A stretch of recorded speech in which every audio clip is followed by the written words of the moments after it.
ਤੁਹਾਡਾ ਵੀਰ ਡਾਕਟਰ ਹਰੀਸ਼ ਮਲਹੋਤਰਾ ਅੱਜ 18 ਮਈ 2021 ਨੂੰ ਫਿਰ ਹਫ਼ਤਾਵਾਰੀ ਪ੍ਰੋਗਰਾਮ ਸੋਚ ਦਾ ਸਫ਼ਰ ਲੈ ਕੇ ਹਾਜ਼ਰ ਹਾਂ। ਜਿਸ ਤਰ੍ਹਾਂ ਤੁਹਾਨੂੰ ਪਤਾ ਹੈ ਕਿ ਮੈਂ ਇਸ ਪ੍ਰੋਗਰਾਮ ਵਿੱਚ ਆਪਣੀ ਕਿਤਾਬ ਬਾਤਾਂ ਬਲੈਦੀਆਂ ਵਿੱਚੋਂ ਪਹਿਲਾਂ ਇੱਕ ਲੇਖ ਪੜ੍ਹਦਾ ਅਤੇ ਫਿਰ ਤੁਹਾਡੇ ਟੈਲੀਫੋਨ ਕਾਲਸ ਦੇ ਰਾਹੀਂ ਉਹਨਾਂ ਨੁਕਤਿਆਂ 'ਤੇ ਜਿਹੜੇ ਮੈਂ ਉਸ ਲੇਖ ਵਿੱਚ ਉਠਾਏ ਹੁੰਦੇ ਹੈ ਜਾਂ ਕਿ ਜਿਹਨਾਂ ਨੁਕਤਿਆਂ ਬਾਰੇ ਮੈਂ ਗੱਲ ਸ਼ਾਇਦ ਨਾ ਕੀਤੀ ਹੋਵੇ ਉਹਨਾਂ ਬਾਰੇ ਆਪਾਂ ਸੰਵਾਦ ਰਚਾਉਣ ਦੀ ਕੋਸ਼ਿਸ਼ ਕਰਦੇ ਹਾਂ ਤਾਂ ਕਿ ਕਿਸੇ ਨਤੀਜੇ 'ਤੇ ਪਹੁੰਚੇ ਜਾ ਸਕੇ। ਮੈਂ ਉਹਨਾਂ ਸਾਰੇ ਕਾਲਰਸ ਦਾ ਬਹੁਤ ਬਹੁਤ ਤਹਿ ਦਿਲ ਤੋਂ ਧੰਨਵਾਦੀ ਹਾਂ ਜਿਹੜੇ ਇਸ ਪ੍ਰੋਗਰਾਮ ਵਿੱਚ ਸ਼ਿਰਕਤ ਕਰਦੇ ਆ, ਇਸ ਪ੍ਰੋਗਰਾਮ ਵਿੱਚ ਹਿੱਸਾ ਪਾਉਂਦੇ ਹੈਗੇ ਆ, ਇਸ ਪ੍ਰੋਗਰਾਮ ਵਿੱਚ ਆਪਣੇ ਬਹੁਤ ਹੀ ਉਮਦਾ ਵਿਚਾਰ ਜਿਹੜੇ ਹੈਗੇ ਆ ਉਹ ਲੋਕਾਂ ਨਾਲ ਮੇਰੇ ਨਾਲ ਸਾਂਝੇ ਕਰਦੇ ਹੈ।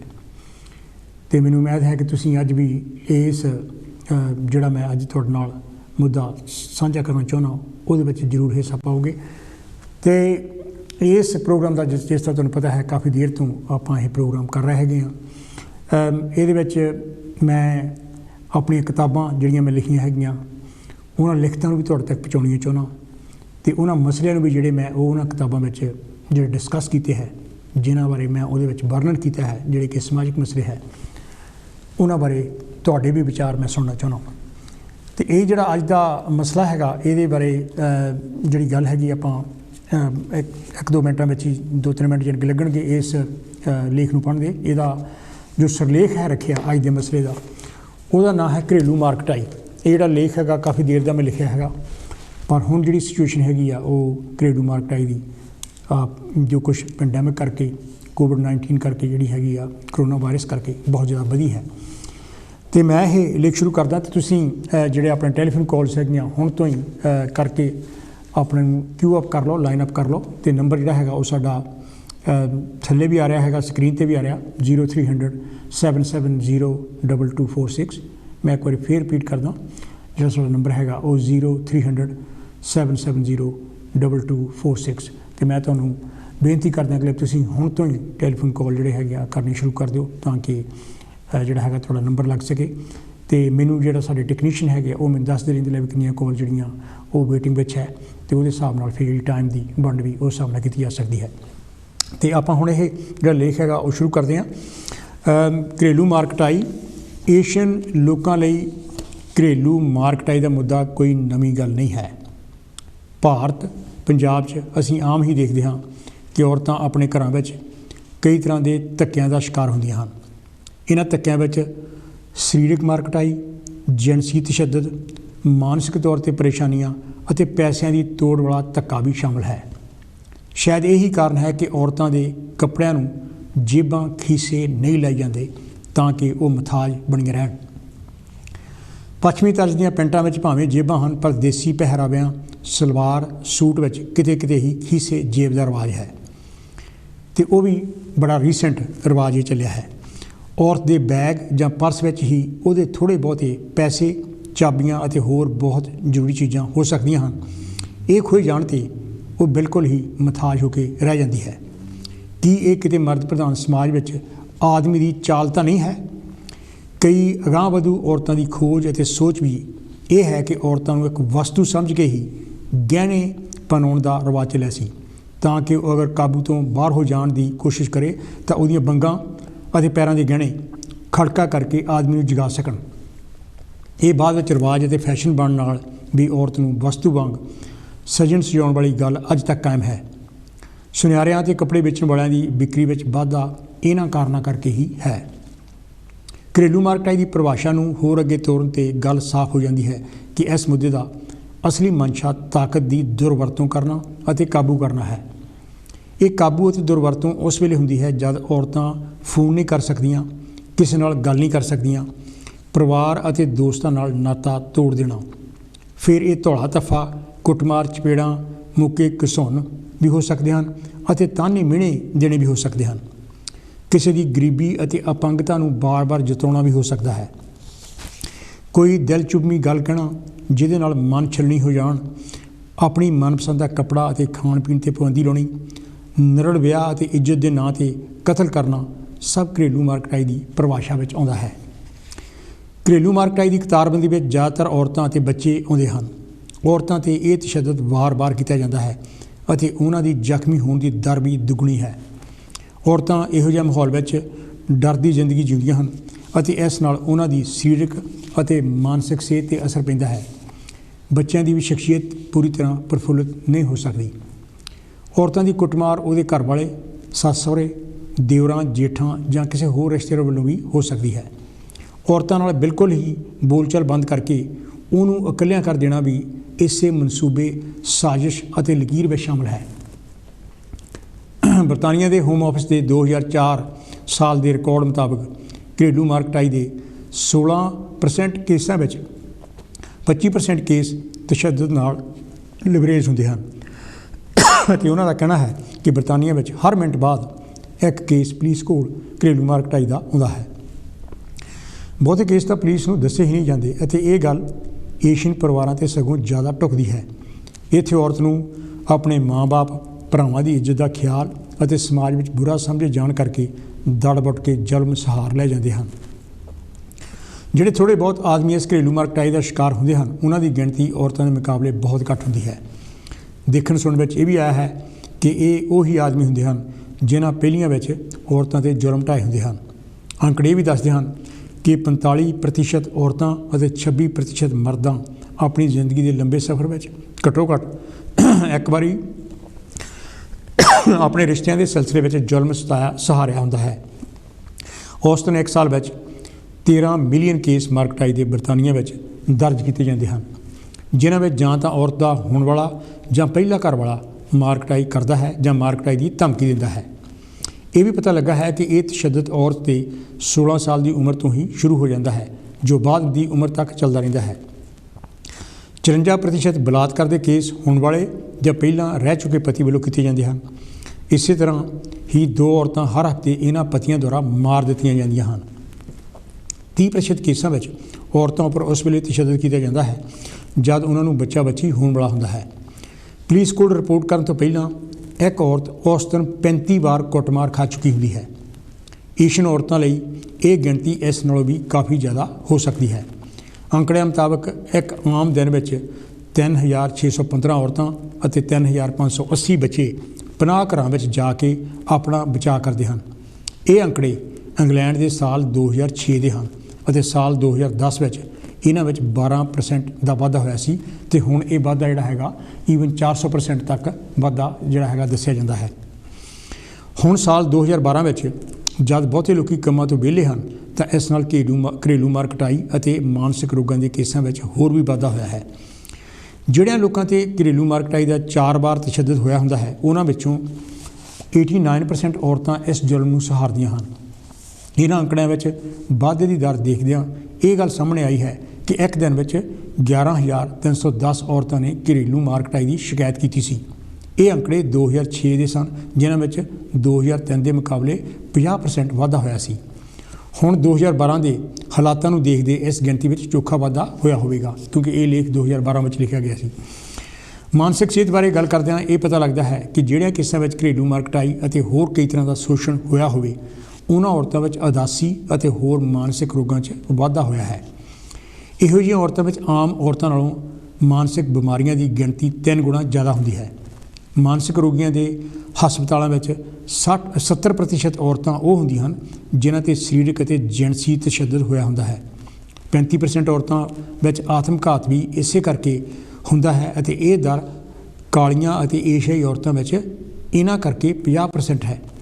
ਜਦ ਕਿਸੇ ਨੂੰ ਮਾਨਸਿਕ ਰੋਗੀ ਕਰਾਰ ਦੇ ਦਿੱਤਾ ਜਾਂਦਾ ਹੈ ਤਾਂ ਉਹਦੀ ਸ਼ਖਸੀਅਤ 'ਤੇ ਇੱਕ ਧੱਬਾ ਲੱਗ ਜਾਂਦਾ ਹੈ। ਸਿਰਫ ਉਹ ਔਰਤ ਹੀ ਇਸ ਕਰਕੇ ਦੁੱਖ ਨਹੀਂ ਸਹਾਰਦੀ, ਸਗੋਂ ਉਹਦੇ ਬੱਚੇ ਵੀ ਇਸ ਸਮਾਜ ਵਿੱਚ ਇਸ ਦੁੱਖ ਦੇ ਭਾਗੀਦਾਰ ਬਣਦੇ ਹਨ। ਦੁਖਿਆਰੀ ਔਰਤ ਅਤੇ ਬੱਚੇ ਮਾਯੂਸ, ਡਰੂ ਅਤੇ ਦੱਬੇ ਹੋਏ ਰਹਿੰਦੇ ਹਨ। ਉਹਨਾਂ ਦਾ ਆਤਮ ਵਿਸ਼ਵਾਸ ਜਾਂਦਾ ਲੱਗਦਾ ਹੈ ਅਤੇ ਬਹੁਤੇ ਲੋਕੀ ਉਸ ਔਰਤ ਅਤੇ ਉਹਦੇ ਬੱਚਿਆਂ 'ਤੇ ਯਕੀਨ ਵੀ ਨਹੀਂ ਕਰਦੇ। ਇਸ ਸਾਰੇ ਕਾਸੇ ਦੀ ਜੜ ਇਸ ਗੱਲ ਵਿੱਚ ਹੈ ਕਿ ਮਰਦ ਪ੍ਰਧਾਨ ਸਮਾਜ ਆਦਮੀ ਦੀ ਹੈਂਕੜ ਨੂੰ ਰੱਜ ਵੱਜ ਕੇ ਅਤੇ ਗੱਜ ਵੱਜ ਕੇ ਉੱਪਰ ਚੁੱਕਦਾ ਹੈ। ਸਮਾਜਿਕ ਵਰਤਾਰੇ ਆਦਮੀ ਨੂੰ ਘਰ ਦਾ ਮਾਲਕ, ਕਮਾਈ ਕਰਨ ਵਾਲਾ, ਘਰ ਦਾ ਮੋਹਰੀ ਅਤੇ ਸਾਰੇ ਫੈਸਲੇ ਲੈਣ ਵਾਲਾ ਸਮਝਦਾ ਹੈ। ਔਰਤ ਅਤੇ ਮਰਦ ਦੀ ਬਰਾਬਰੀ ਦੀ ਗੱਲ ਧਰਮਾਂ ਪਾਸਿਓਂ ਬਿਲਕੁਲ ਨਹੀਂ ਆਉਂਦੀ ਅਤੇ ਜੇਕਰ ਇੱਕ ਦੀ ਗੱਲ ਕਿਤੇ ਕੀਤੀ ਵੀ ਗਈ ਹੈ ਤਾਂ ਉਹ ਸਿਰਫ ਭਾਸ਼ਾਵਾਂ ਤੱਕ ਜਾਂ ਲਿਖਤਾਂ ਵਿੱਚ ਹੀ ਦਮ ਤੋੜ ਦਿੰਦੀ ਹੈ। ਇਹ ਹੀ ਕਾਰਨ ਹੈ ਕਿ 66% ਤੋਂ ਜ਼ਿਆਦਾ ਆਦਮੀ ਇਸ ਗੱਲ ਨੂੰ ਸਵੀਕਾਰਦੇ ਹਨ ਕਿ ਅਗਰ ਉਹਨਾਂ ਦੀ ਗੱਲ ਘਰ ਵਿੱਚ ਨਾ ਮੰਨੀ ਜਾਵੇ ਤਾਂ ਉਹ ਜ਼ੁਲਮ ਕਰਕੇ ਜਬਰੀ ਗੱਲ ਮਨਾਉਣਗੇ। 20% ਮਰਦਾਂ ਔਰਤਾਂ ਨਾਲ ਘਰ ਵਿੱਚ ਜ਼ਬਰਦਸਤੀ ਸੰਭੋਗ ਕਰਨ ਨੂੰ ਜਾਇਜ਼ ਠਹਿਰਾਉਂਦੇ ਹਨ ਅਤੇ 12% ਮਰਦ ਇਸ ਗੱਲ ਨੂੰ ਸਵੀਕਾਰਦੇ ਹਨ ਕਿ ਅਗਰ ਇਸ ਸਿਲਸਿਲੇ ਵਿੱਚ ਇਹ ਗੱਲ ਨਾ ਬਣਦੀ ਹੋਵੇ ਤਾਂ ਉਹ ਮਾਰ ਕੁਟਾਈ ਕਰਨਗੇ। ਅਸੀਂ ਵਰਤਾਵ ਘਰੋਂ ਸਿੱਖਦੇ ਹਾਂ ਅਤੇ ਇਸੇ ਕਰਕੇ 20% ਲੜਕੇ ਮਾਰ ਕੁਟਾਈ ਨੂੰ ਜਾਇਜ਼ ਕਰਾਰ ਦਿੰਦੇ ਹਨ ਅਤੇ 10% ਲੜਕੀਆਂ ਇਹਦੀ ਹਾਮੀ ਭਰਦੀਆਂ ਹਨ। ਏਸ਼ੀਅਨ ਭਾਈਚਾਰੇ ਵਿੱਚ ਤਾਂ ਇਹ ਗੱਲ ਛੋਟੇ ਹੁੰਦਿਆਂ ਹੀ ਸਿਖਾਈ ਜਾਂਦੀ ਹੈ ਕਿ ਧੀਆਂ ਤਾਂ ਪਰਾਈਆਂ ਹਨ, ਮਾਂ-ਬਾਪ ਦਾ ਘਰ ਉਹਨਾਂ ਦਾ ਨਹੀਂ ਹੈ ਅਤੇ ਡੋਲੀ ਤੋਂ ਬਾਅਦ ਅਰਥੀ ਹੀ ਉਸ ਘਰੋਂ ਆਉਣੀ ਚਾਹੀਦੀ ਹੈ। ਉਹਨੂੰ ਹਰ ਤਰ੍ਹਾਂ ਦਾ ਜ਼ੁਲਮ ਉੱਥੇ ਸਹਾਰਨਾ ਪਵੇਗਾ ਅਤੇ ਇਹ ਹੀ ਉਹਦਾ ਫਰਜ਼ ਹੈ। ਏਸ਼ੀਅਨ ਲੋਕਾਂ ਵਿੱਚ ਇਸ ਕਰਕੇ ਇਹ ਗੱਲ ਸਵੀਕਾਰਿਤ ਹੈ ਕਿ ਅਗਰ ਮਰਦ ਦਾ ਪਰਾਈ ਔਰਤ ਨਾਲ ਸੰਬੰਧ ਹੈ ਤਾਂ ਉਹਨੂੰ ਇਹ ਕਹਿ ਕੇ ਆਦਮੀ ਇਸ ਤਰ੍ਹਾਂ ਕਰਦੇ ਹੀ ਹੁੰਦੇ ਆ ਸਵੀਕਾਰ ਕਰ ਲਿਆ ਜਾਂਦਾ ਹੈ। ਜਦ ਔਰਤ ਇਸ ਬਾਰੇ ਸਵਾਲ ਉਠਾਉਂਦੀ ਹੈ ਤਾਂ ਉਹਦੀ ਮਾਰ ਕੁਟਾਈ ਸ਼ੁਰੂ ਹੋ ਜਾਂਦੀ ਹੈ। ਅਗਰ ਔਰਤ ਦਾ ਗੈਰ ਮਰਦ ਨਾਲ ਸੰਬੰਧ ਹੋਵੇ ਤਾਂ ਏਸ਼ੀਅਨ ਮਰਦ ਸਮਾਜ ਅਤੇ ਧਾਰਮਿਕ ਅਦਾਰੇ ਇਹਨੂੰ ਪ੍ਰਵਾਨਗੀ ਨਹੀਂ ਦਿੰਦੇ। ਸੁੰਕਣ ਦਾ ਦਰਦ ਵੀ ਉਹ ਇਕੱਲਿਆਂ ਹੀ ਸਹਾਰਦੀ ਹੈ। ਘਰ ਵਿੱਚ ਜ਼ੁਲਮ ਸਹਾਰ ਰਹੀ ਔਰਤ ਦਾ ਏਸ਼ੀਅਨ ਭਾਈਚਾਰੇ ਵਿੱਚੋਂ ਕੋਈ ਨਹੀਂ ਹੱਥ ਫੜਦਾ ਅਤੇ ਦੋਸ਼ ਵੀ ਉਸ ਕੁੱਟਮਾਰ ਖਾ ਰਹੀ ਔਰਤ ਨੂੰ ਹੀ ਦਿੱਤਾ ਜਾਂਦਾ ਹੈ ਕਿ ਇਹਨੂੰ ਆਦਮੀ ਕਾਬੂ ਨਹੀਂ ਕਰਨਾ ਆਉਂਦਾ। ਉਹਨੂੰ ਕੋਈ ਸਹਾਰਾ ਨਾ ਦਿਸਦਾ ਹੋਣ 'ਤੇ ਕਿ ਉਹਦੇ ਬੱਚਿਆਂ ਦਾ ਕੀ ਬਣੇਗਾ, ਉਹਦੀ ਅਤੇ ਉਹਦੇ ਮਾਂ-ਬਾਪ ਦੀ ਇੱਜ਼ਤ ਖਰਾਬ ਹੋਵੇਗੀ, ਉਹ ਦੁੱਖਾਂ ਮਾਰੀ ਘੋਰ ਉਦਾਸੀ ਵਿੱਚ ਚਲੀ ਜਾਂਦੀ ਹੈ। ਇਹੋ ਜਿਹੀਆਂ ਸਤਾਈਆਂ ਔਰਤਾਂ ਫਿਰ ਬਾਬਿਆਂ ਸਾਧਾਂ ਦੇ ਚੁੰਗਲ ਵਿੱਚ ਸਹਾਰਾ ਪਾਲਦੀਆਂ ਫਸ ਜਾਂਦੀਆਂ ਹਨ ਜਿੱਥੇ ਉਹਨਾਂ ਦਾ ਸ਼ੋਸ਼ਣ ਕੀਤਾ ਜਾਂਦਾ ਹੈ। ਇਹ ਗੱਲ ਵੀ ਸਪਸ਼ਟ ਹੋ ਚੁੱਕੀ ਹੈ ਕਿ ਹਰ ਕਿਸਮ ਦੀਆਂ ਔਰਤਾਂ ਇਸ ਸੰਤਾਪ ਵਿੱਚੋਂ ਲੰਘਦੀਆਂ ਹਨ, ਚਾਹੇ ਉਹ ਗੋਰੀਆਂ, ਕਾਲੀਆਂ ਜਾਂ ਏਸ਼ੀਅਨ ਹੋਣ ਅਤੇ ਉਹਨਾਂ ਦਾ ਕਿਸੇ ਵੀ ਅਕੀਦੇ ਵਿੱਚ ਯਕੀਨ ਹੋਵੇ। ਕੰਮਾਂਕਾਰਾਂ, ਪੜ੍ਹੇ ਲਿਖੇ ਜਾਂ ਅਨਪੜ੍ਹ ਹੋਣਾ ਵੀ ਇੱਥੇ ਵਾਰਾ ਨਹੀਂ ਖਾਂਦਾ।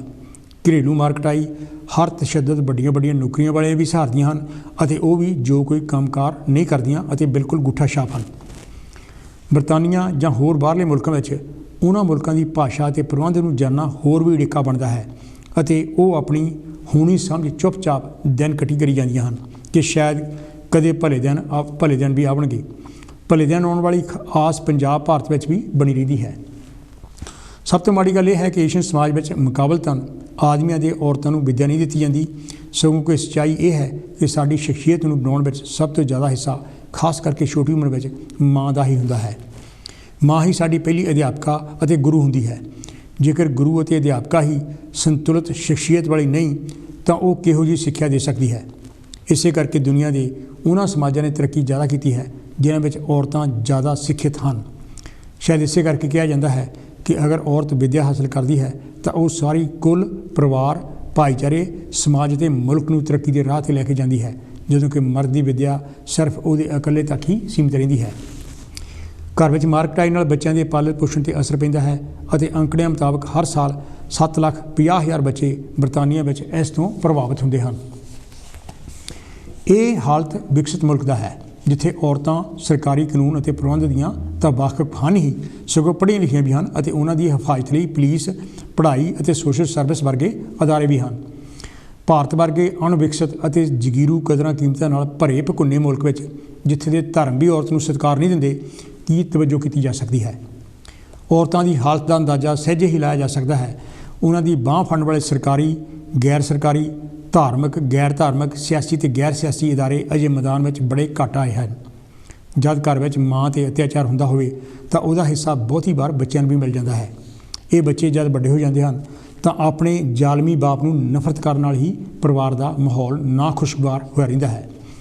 ਭਾਰਤੀ ਪੰਜਾਬ ਦੇ ਗਾਣੇ ਅਤੇ ਫਿਲਮਾਂ ਵੀ ਬਹੁਤ ਕੇਸਾਂ ਵਿੱਚ ਔਰਤ ਦੇ ਹੱਕ ਵਿੱਚ ਨਹੀਂ ਭੁਗਤਦੀਆਂ ਅਤੇ ਇਹ ਪਰੰਪਰਾ ਬਸ ਤੁਰੀ ਹੀ ਜਾ ਰਹੀ ਹੈ। ਬਰਤਾਨੀਆ ਵਿੱਚ ਔਰਤਾਂ 'ਤੇ ਤਸ਼ੱਦਦ ਗੈਰ ਕਾਨੂੰਨੀ ਹੈ ਅਤੇ ਹੁਣ ਪੁਲਿਸ ਕੋਲ ਤਾਕਤ ਹੈ ਕਿ ਘਰੇਲੂ ਮਾਰ ਕੁਟਾਈ ਦੀ ਸ਼ਿਕਾਇਤ 'ਤੇ ਆਦਮੀ ਨੂੰ ਘਰੋਂ ਕੱਢ ਕੇ ਥਾਣੇ ਡੱਕ ਦਿੱਤਾ ਜਾਂਦਾ ਹੈ। ਬੱਚਿਆਂ ਲਈ 1999, 2002, 2004 ਅਤੇ 2005 ਦੇ ਕਾਨੂੰਨ ਹਨ ਜਿਨ੍ਹਾਂ ਮੁਤਾਬਕ ਅਗਰ ਬੱਚੇ ਘਰੇਲੂ ਮਾਰ ਕੁਟਾਈ ਦੇਖਦੇ ਵੀ ਹਨ ਤਾਂ ਉਹਨਾਂ ਨੂੰ ਸੁਰੱਖਿਅਤ ਥਾਂ 'ਤੇ ਰੱਖਿਆ ਜਾ ਸਕਦਾ ਹੈ। ਜਿਨ੍ਹਾਂ ਕੇਸਾਂ ਵਿੱਚ ਇਸ ਜ਼ੁਲਮ ਕਰਕੇ ਬੱਚੇ ਸ਼ਿਕਾਰ ਹੁੰਦੇ ਹਨ ਉਹਨਾਂ ਦੀ ਗਿਣਤੀ 30 ਤੋਂ 66% ਤੱਕ ਹੈ ਅਤੇ ਤਕਰੀਬਨ 75% ਬੱਚਿਆਂ ਦੇ ਨਾਂ ਸਰਕਾਰੀ ਅਫਸਰਾਂ ਕੋਲ ਦਰਜ ਹਨ ਜਿਨ੍ਹਾਂ ਨਾਲ ਘਰ ਵਿੱਚ ਬਦਸਲੂਕੀ ਹੋ ਸਕਦੀ ਹੈ। ਬਰਤਾਨੀਆ ਦੇ ਲੰਦਨ ਤੋਂ ਬਾਅਦ ਦੂਜੇ ਵੱਡੇ ਸ਼ਹਿਰ ਬਰਮਿੰਘਮ ਵਿੱਚ ਅੰਦਾਜ਼ਾ ਲਾਇਆ ਜਾ ਰਿਹਾ ਹੈ ਕਿ ਇਹੋ ਜਿਹੇ ਬੱਚਿਆਂ ਦੀ ਗਿਣਤੀ 33,000 ਹੈ ਅਤੇ ਇਹ ਅੱਜ ਕੱਲ੍ਹ ਦੇ ਹਾਲਾਤ ਮੁਤਾਬਕ ਦਿਨ ਬ ਦਿਨ ਵੱਧ ਰਹੀ ਹੈ। ਭਾਰਤੀ ਪੰਜਾਬ ਦੀ ਪਛਾਣ ਖਿੱਚੂ ਸੋਚਣੀ ਉਸ ਵੇਲੇ ਵੀ ਔਰਤ 'ਤੇ ਤਸ਼ੱਦਦ ਕਰਦੀ ਹੈ ਜਦ ਉਹਦੇ ਮੁੰਡੇ ਦੀ ਬਜਾਏ ਕੁੜੀ ਪੈਦਾ ਹੋਵੇ ਜਾਂ ਕੁੜੀਆਂ ਹੀ ਪੈਦਾ ਹੋਈ ਜਾਣ। ਜਦ ਘਰ ਵਿੱਚ ਕੋਈ ਬੱਚਾ ਨਾ ਪੈਦਾ ਹੋਵੇ, ਇਹਨਾਂ ਦੋਵਾਂ ਹਾਲਾਤਾਂ ਵਿੱਚ ਵੀ ਕਸੂਰ ਮਰਦ ਦਾ ਹੀ ਦੇਖਿਆ ਗਿਆ ਹੈ, ਪਰ ਦੋਸ਼ ਸਦਾ ਔਰਤ ਉੱਤੇ ਮੜਿਆ ਜਾਂਦਾ ਹੈ। ਦਾਜ ਘੱਟ ਲਿਆਉਣ 'ਤੇ ਜਾਂ ਆਪਣੇ ਮੁਲਕ ਤੋਂ ਵਿਆਹ ਕੇ ਲਿਆਉਣ 'ਤੇ ਵੀ ਉਹਦੇ ਪੇਕਿਆਂ ਨੂੰ ਸਦਾ ਬੁਰਾ ਭਲਾ ਕਹਿਣਾ ਜਾਂ ਕਈ ਕੇਸਾਂ ਵਿੱਚ ਸਹੁਰੇ ਦਿਓਰਾਂ ਅਤੇ ਜੇਠਾਂ ਵੱਲੋਂ ਜ਼ਬਰਦਸਤੀ ਕਰਨ ਅਤੇ ਔਰਤ ਵੱਲੋਂ ਉਜਰ ਕਰਨ 'ਤੇ ਦੋਸ਼ ਔਰਤ ਨੂੰ ਦੇ ਕੇ ਉਹਦੀ ਮਾਰ ਕੁਟਾਈ ਕੀਤੀ ਜਾਂਦੀ ਹੈ। ਸ਼ਰਾਬ ਅਤੇ ਹੋਰ ਨਸ਼ੇ ਇਸ ਬਿਰਤੀ ਨੂੰ ਵਧਾਉਂਦੇ ਹਨ ਅਤੇ ਮਾਰ ਕੁਟਾਈ ਔਰਤ ਤੋਂ ਲੈ ਕੇ ਬੱਚਿਆਂ ਤੱਕ ਜਾ ਪੜਦੀ ਹੈ। ਸਾਡਾ ਸਮਾਜ ਮੂਕ ਦਰਸ਼ਕ ਬਣਿਆ ਦੇਖਦਾ ਰਹਿੰਦਾ ਹੈ। ਇਹ ਸ਼ਰਾਬੀ ਅਤੇ ਨਸ਼ਈ ਘਰ ਵਿੱਚ ਉਸ ਵੇਲੇ ਵੀ ਕਲੇਸ਼ ਪਾਉਂਦੇ ਹਨ ਜਦ ਔਰਤ ਪੈਸੇ ਦੇਣ ਤੋਂ ਇਨਕਾਰ ਕਰੇ ਜਾਂ ਘਰ ਦੀਆਂ ਚੀਜ਼ਾਂ ਵੇਚਣ 'ਤੇ ਰੋਕ ਲਾਵੇ। ਨਸ਼ਈ ਅਤੇ ਵੈਲੀ ਆਦਮੀ ਨੂੰ ਉਹਦਾ ਨਸ਼ਾ ਤੋੜਦਾ ਹੈ ਅਤੇ ਉਹਦੀ ਸੋਚਣੀ ਸਿਰਫ ਨਸ਼ਾ ਪੂਰਨ 'ਤੇ ਹੀ ਕੇਂਦਰਿਤ ਰਹਿੰਦੀ ਹੈ। ਇਹ ਆਦਤ ਪੂਰੀ ਨਾ ਹੋਣ 'ਤੇ ਉਹ ਕਈ ਤਰ੍ਹਾਂ ਦੀ ਹਿੰਸਾ ਕਰਦਾ ਹੈ। ਇਹੋ ਜਿਹੇ ਘਰਾਂ ਵਿੱਚ ਜੰਮੇ ਪਲੇ ਬੱਚੇ ਵੱਡੇ ਹੋ ਕੇ ਜਾਂ ਤਾਂ ਦੱਬੂ ਕਿਸਮ ਦੀ ਸ਼ਖਸੀਅਤ ਬਣ ਜਾਂਦੇ ਹਨ ਜਾਂ ਮਾਰ ਖੁੰਡੇ ਅਤੇ ਜਾਂ ਫਿਰ ਸਾਰੀ ਉਮਰ ਵਿਆਹ ਹੀ ਨਹੀਂ ਕਰਾਉਂਦੇ ਕਿ ਅਗਰ ਵਿਆਹ ਦਾ ਮਤਲਬ ਮਾਰ ਕੁਟਾਈ ਦੇ ਦੁੱਖ ਤਕਲੀਫਾਂ ਹੀ ਹਨ ਤਾਂ ਇਹਦੀ ਕੀ ਲੋੜ ਹੈ। ਸਭ ਤੋਂ ਮਾੜੀ ਗੱਲ ਇਹ ਹੈ ਕਿ ਭਾਰਤ ਪੰਜਾਬ ਵਿੱਚ ਇਹਨਾਂ ਮਸਲਿਆਂ ਦੀ ਨਿਸ਼ਾਨਦੇਹੀ ਨਹੀਂ ਕੀਤੀ ਜਾਂਦੀ ਅਤੇ ਇਹਨੂੰ ਗੰਭੀਰਤਾ ਨਾਲ ਲਿਆ ਵੀ ਨਹੀਂ ਜਾਂਦਾ। ਅਗਰ ਮਸਲੇ ਦੀ ਨਾਜ਼ੁਕਤਾ ਅਤੇ ਗੰਭੀਰਤਾ ਨੂੰ ਸਮਝਿਆ ਜਾਵੇ ਤਾਂ ਉੱਥੇ ਬਰਤਾਨਵੀ ਪ੍ਰਬੰਧ ਵਾਂਗੂ ਸਰਕਾਰੀ ਅਤੇ ਗੈਰ ਸਰਕਾਰੀ ਅਦਾਰੇ ਮੌਜੂਦ ਹੋਣੇ ਚਾਹੀਦੇ ਹਨ।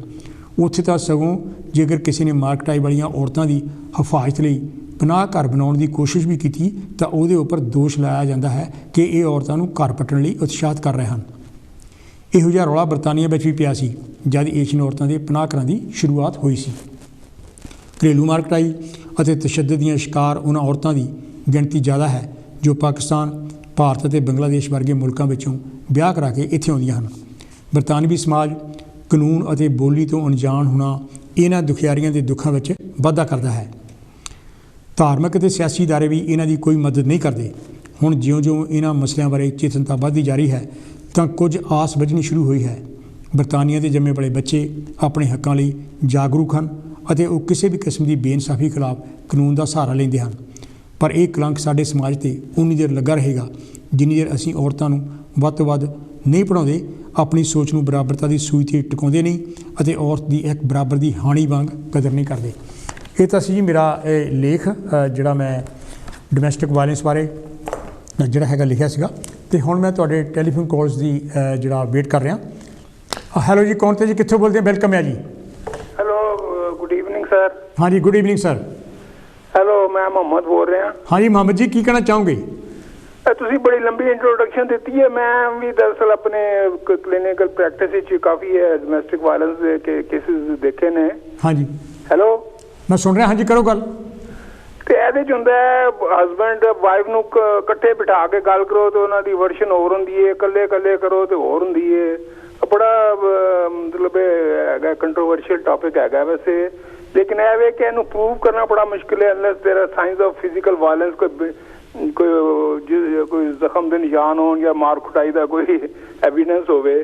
ਤੇ ਇਹ ਬੜਾ ਮੁਸ਼ਕਿਲ ਹੈ। ਸਿਰਫ ਵਰਬਲ ਉਹਨਾਂ ਦੀ ਸਟੇਟਮੈਂਟ ਤੇ ਜਿਹੜਾ ਨਾ ਕੋਈ ਐਕਸ਼ਨ ਨਹੀਂ ਲਿਆ ਜਾ ਸਕਦਾ, ਕਿਉਂਕਿ ਮੈਂ ਦੇਖਿਆ ਹਸਬੈਂਡ ਵਾਈਫ ਨੂੰ ਅਕਿਊਜ਼ ਕਰਦਾ, ਵਾਈਫ ਹਸਬੈਂਡ ਨੂੰ ਅਕਿਊਜ਼ ਕਰਦੀ ਹੈ। ਇਕੱਲੇ ਉਹਨਾਂ ਨਾਲ ਗੱਲ ਕਰੋ ਤੇ ਉਹਨਾਂ ਦੀ ਵਰਸ਼ਨ ਡਿਫਰੈਂਟ ਹੁੰਦੀ ਹੈ। ਤੇ ਉਹ ਤੁਹਾਡੇ ਤੁਹਾਡੇ ਪ੍ਰੋਗਰਾਮ ਦੇਖ ਰਿਹਾ ਸੀ ਹਿਡਨ ਡਿਸੇਬਿਲਿਟੀ। ਹਾਂਜੀ ਹਾਂਜੀ। ਇੱਕ ਤੇ ਫਿਜ਼ੀਕਲ ਹੁੰਦਾ, ਫਿਜ਼ੀਕਲ ਡਿਸੇਬਿਲਿਟੀ ਸਭ ਦੇਖਿਆ ਜਾ ਸਕਦਾ, ਉਹਨੂੰ ਐਗਜ਼ਾਮਿਨ ਕੀਤਾ ਜਾਏ, ਪੇਸ਼ੈਂਟ ਦੇ ਉਹ ਦੇਖਿਆ ਜਾਏ। ਲੇਕਿਨ ਹਿਡਨ ਇਮੋਸ਼ਨਲ ਜਾਂ ਮੈਂਟਲ ਜਿਹੜੀ ਹੈ ਉਹ ਬੜੀ ਮੁਸ਼ਕਿਲ ਹੁੰਦੀ ਹੈ ਅਨਲੈਸ ਪੇਸ਼ੈਂਟ 'ਚ ਕੋਈ ਮੈਂਟਲ ਕੋਈ ਪ੍ਰੋਬਲਮ ਹੋਵੇ ਜਾਂ ਕੋਈ ਮੈਂਟਲ ਇਲਨੈਸ ਹੋਵੇ ਜਾਂ ਸਟ੍ਰੈਸ ਹੋਵੇ ਜਾਂ ਕੋਈ ਉਹਦੀ ਇੱਕ ਅਸੀਂ ਲਫ਼ਜ਼ ਇਸਤੇਮਾਲ ਕਰਦੇ ਹਾਂ ਪ੍ਰੀ ਮੋਰਬਿਡ ਪਰਸਨੈਲਿਟੀ, ਕਿ ਉਹਦੇ ਬਚਪਨ ਦੇ ਜਾਂ ਕੋਈ ਪਹਿਲੇ ਦੇ ਕੋਈ ਐਸੇ ਕੋਈ ਵਾਕਿਆ ਹੋਵੇ ਜਿਹੜਾ ਮੈਂਟਲ ਅਸਰ ਹੋਵੇ ਤੇ ਉਹਦੀ ਵਜ੍ਹਾ ਨਾਲ ਉਹ ਪੁੱਠੀਆਂ ਸਿੱਧੀਆਂ ਰੱਖਦਾ ਕਰਦਾ ਹੋਵੇ।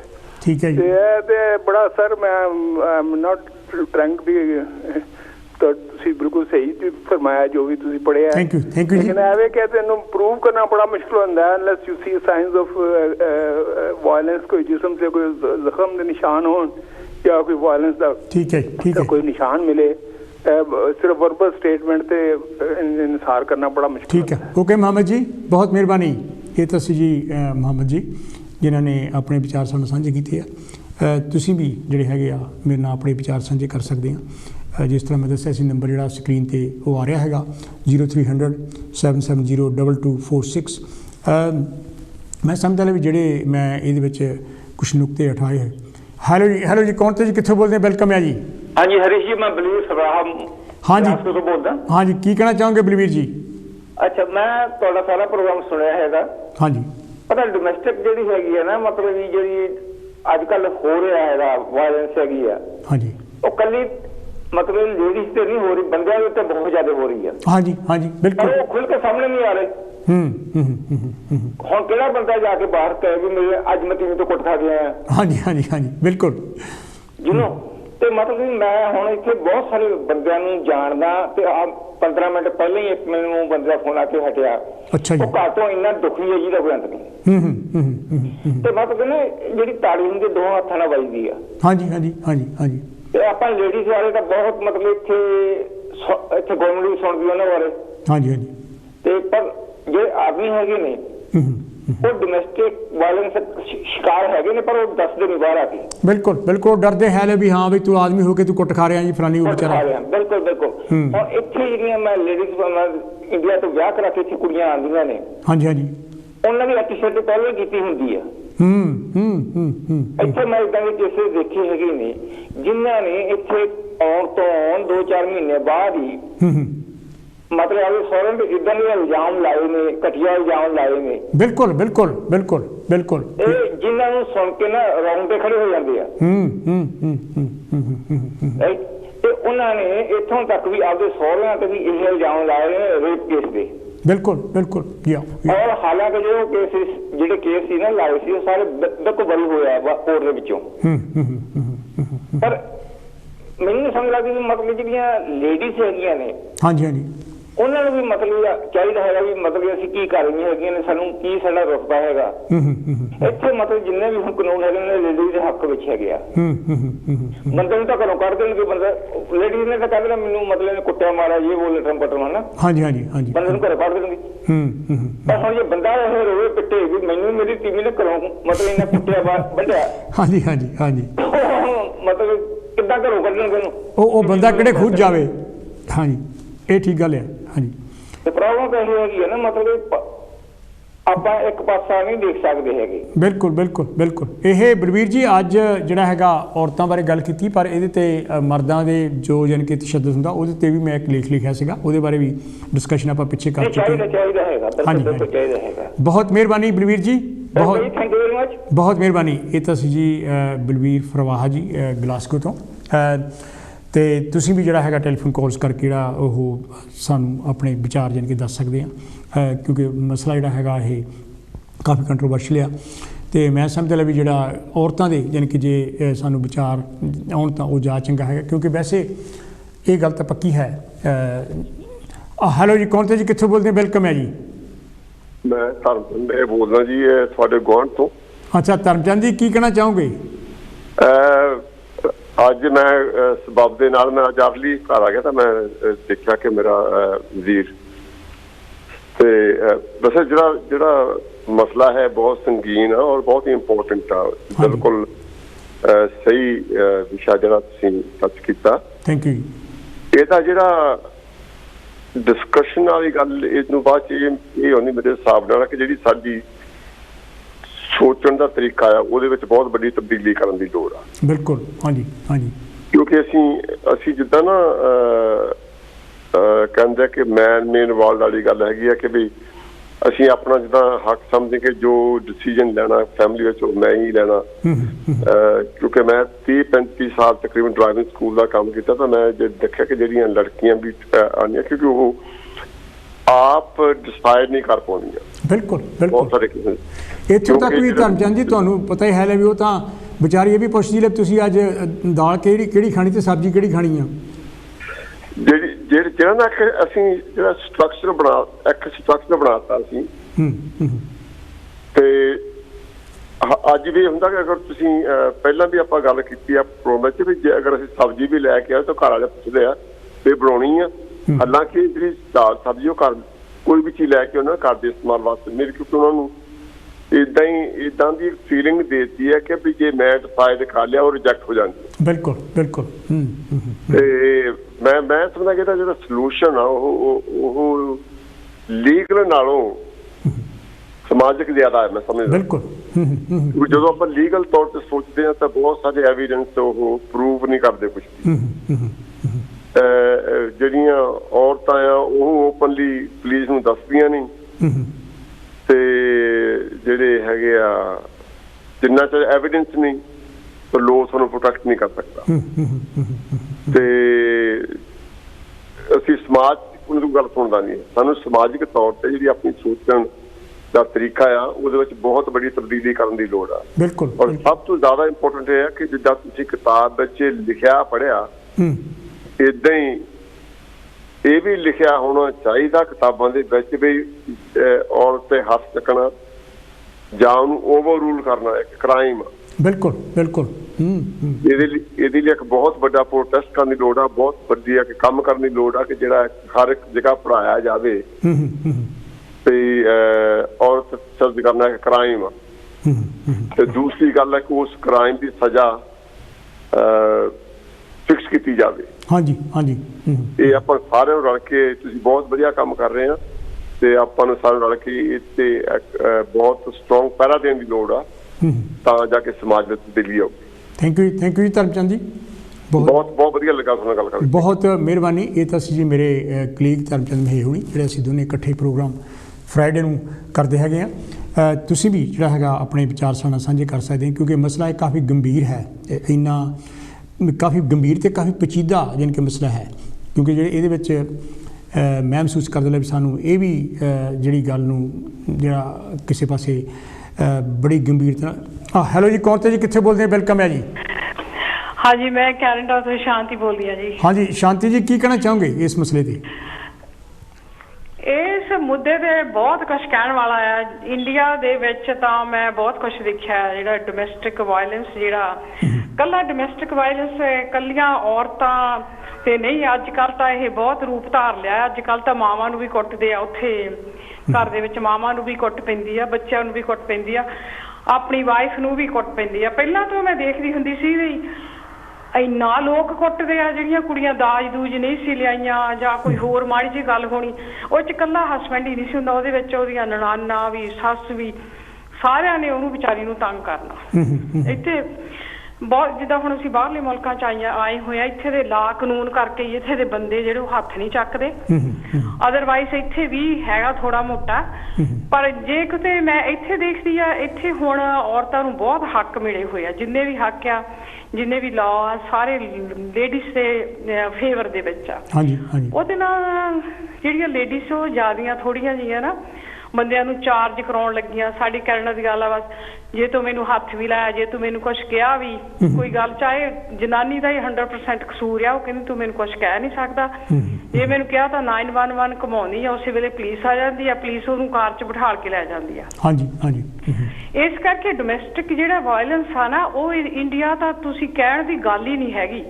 ਚਾਹੇ ਥੋੜਾ ਮੋਟਾ ਚੇਂਜ ਆਈ ਆ, ਬਹੁਤ ਡੋਮੈਸਟਿਕ ਜਿਹੜਾ ਵਾਇਲੈਂਸ ਲੇਡੀਜ਼ ਤੇ ਹੁੰਦਾ ਰਿਹਾ ਉੱਥੇ ਪਹਿਲਾਂ ਤੋਂ ਲੈ ਕੇ। ਪਰ ਉਹਨੂੰ ਸ਼ਾਂਤੀ ਜੀ ਸਮਾਜਿਕ ਪ੍ਰਵਾਨਗੀ ਵੀ ਮਿਲੀ ਹੈ, ਉਹ ਕੋਈ ਬੰਦਾ ਕਹਿੰਦਾ ਕੁਛ ਨਹੀਂ। ਸਮਾਜਿਕ ਪ੍ਰਵਾਨਗੀ ਵੀ ਮਿਲੀ ਆ। ਸੱਸਾਂ ਜਿਹੜੀਆਂ ਮੈਂ ਕਹਿੰਦੀ ਜੇ ਘਰ ਦੇ ਵਿੱਚ ਮੁੰਡੇ ਦੀ ਜਿਹੜੀ ਮਾਂ ਆ ਨਾ, ਉਹ ਚੰਗੀ ਹੋਵੇ, ਆਪਣੀ ਧੀ ਸਮਝੇ ਇੱਕ ਨੂੰਹ ਨੂੰ, ਫਿਰ ਤਾਂ ਸਾਰਾ ਕੁਛ ਠੀਕ ਹੋ ਜਾਂਦਾ। ਉਹਦੇ ਕੱਲੀ ਬਾਹਰੋਂ ਆਈ ਜਿਹੜੀ ਔਰਤ ਆ, ਉਹਨੂੰ ਕੱਲੀ ਸਾਸੀ ਨਹੀਂ, ਕੱਲਾ ਆਦਮੀ ਨਹੀਂ, ਉਹਦੀਆਂ ਨਨਾਨਾ ਵੀ, ਮੇਨੋ ਮੁਣੀ ਜਾਂ ਬਹੁਤ ਉੱਥੇ ਬਹੁਤ ਕੁਛ ਆ ਜਿਹੜਾ ਮਿਕਸਅਪ ਜਿਹਾ ਹੋਇਆ ਹੈ।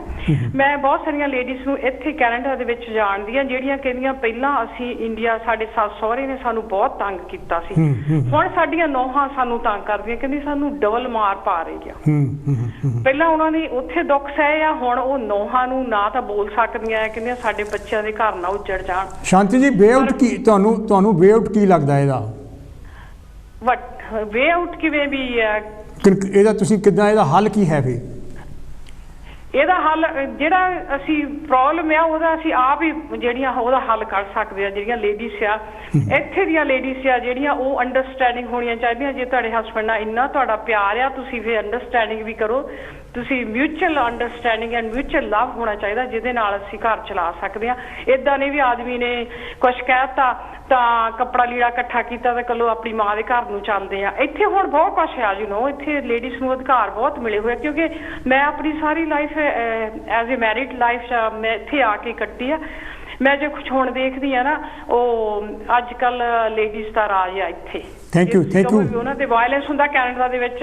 ਜੇ ਵਾਇਲੈਂਸ ਕਰਦੇ ਵੀ ਆ ਜਾਂ ਕੁੱਟ ਮਾਰ ਤਾਂ ਚਲੋ ਆਈ ਡੋਨਟ ਨੋ ਕੁੱਟ ਮਾਰ ਇੰਨੀ ਕੋਈ ਨਹੀਂ ਕਰਦਾ। ਜੇ ਕਰਦਾ ਵੀ ਆ ਤਾਂ ਉਹਨਾਂ ਨੂੰ ਡਰ ਆ ਵੀ ਸਾਨੂੰ ਨਾ ਪੁਲਿਸ ਨੇ ਲੈ ਜਾਣਾ ਹੈ, ਸਾਡੇ ਤੇ ਕੋਈ ਨਾ ਕੋਈ ਚਾਰਜ ਜ਼ਰੂਰ ਲੱਗਣੇ ਆ। ਓਕੇ ਥੈਂਕ ਯੂ ਸ਼ਾਂਤੀ ਜੀ, ਬਹੁਤ ਮਿਹਰਬਾਨੀ। ਇਹ ਤਾਂ ਸੀ ਸ਼ਾਂਤੀ ਹੁਣੀ ਕੈਨੇਡਾ ਤੋਂ। ਤੇ ਤੁਸੀਂ ਵੀ ਜਿਹੜਾ ਹੈਗਾ ਟੈਲੀਫੋਨ ਕਾਲਸ ਕਰਕੇ ਸਾਨੂੰ ਆਪਣੇ ਵਿਚਾਰ ਸਾਂਝੇ ਕਰ ਸਕਦੇ ਆ। ਬਹੁਤ ਸਾਰੇ ਜਾਣੀ ਕਿ ਮਸਲੇ ਸਾਹਮਣੇ ਆ ਰਹੇ ਹੈਗੇ ਕਿਉਂਕਿ ਔਰਤ ਦੀ ਜਿਹੜੀ ਪੋਜੀਸ਼ਨ ਹੈਗੀ ਆ ਉਹਨੂੰ ਵੀ ਅਸੀਂ ਇਗਨੋਰ ਨਹੀਂ ਕਰ ਸਕਦੇ। ਤੇ ਜੇ ਜਿਹੜੀ ਔਰਤੀ ਪੋਜੀਸ਼ਨ ਦੇ ਵੱਲ ਅਸੀਂ ਪੂਰਾ ਜਿਹੜੀ ਤਵੱਜੋ ਦਈਏ ਵੀ ਉਹਨੂੰ ਬਰਾਬਰ ਦੇ ਹੱਕ ਹੈਗੇ ਆ।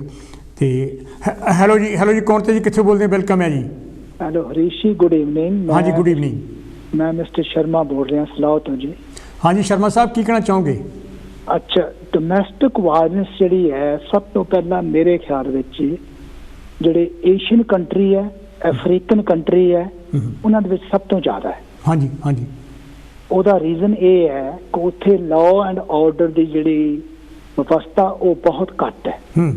ਜਿੰਨੇ ਯੂਰਪੀਅਨ ਕੰਟਰੀਜ਼ ਹੈ, ਅਮਰੀਕਾ, ਕੈਨੇਡਾ, ਜਰਮਨੀ, ਹੋਰ ਜਿੰਨੇ ਵੀ EEC ਦੇ ਕੰਟਰੀ ਹੈ ਉਹਨਾਂ ਵਿੱਚ ਲਾਅ ਐਂਡ ਆਰਡਰ ਕਰਕੇ ਭਾਵੇਂ ਅਸੀਂ ਉਹਨਾਂ ਕੰਟਰੀਜ਼ ਤੋਂ ਆਏ ਹਾਂ ਪਰ ਸਾਨੂੰ ਇੱਥੇ ਪਤਾ ਕਿ ਅੱਗੇ ਕੋਈ ਵੀ ਗਲਤ ਕੰਮ ਕੀਤਾ ਸਾਨੂੰ ਕਿਸੇ ਨੇ ਮਾਫੀ ਦੇਣੀ ਨਾ ਕੋਈ ਸਾਡੀ ਸਿਫਾਰਿਸ਼ ਹੈ। ਬਿਲਕੁਲ ਹਾਂਜੀ।